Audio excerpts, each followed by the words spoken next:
যদিও লেখাগুলো ভীষণই অস্পষ্ট। নমস্কার বন্ধুরা, এখানে লেখাগুলো খুব একটা হয়তো ভিডিওতে ক্লিয়ার দেখতে পাবে না বা অতটা বুঝতে পারবে না। চলো দেখে নেওয়া যাক, আমরা মুখে আলোচনা করিনি। যার দুই হাত সমান চলে সব্যস আছে, আমরা দেখেছি ডেক্সাস্ট্রাস বলা হয়ে থাকে ইংরেজিতে যাকে, আবার একজন অভিনেতার নামও আছে সব্যস আছে।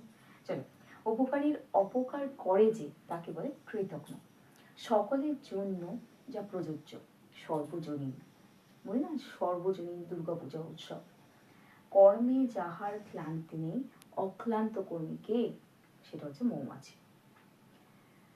যে অনবরত কাজে প্রবুদ্ধমান, ক্রমাগত যে কাজে, যেমন হচ্ছে একটা বাচ্চার কথা বলা হয়, যেমন যার আগমনের কোনো তিথি নেই, অধিক, যে কোনো তিথি ছাড়াই চলে আসে।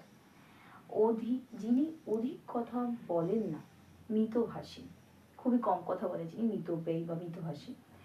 ইতিহাস বিষয় অভিজ্ঞ যিনি, ইতিহাস বেত্তা বলা হয়।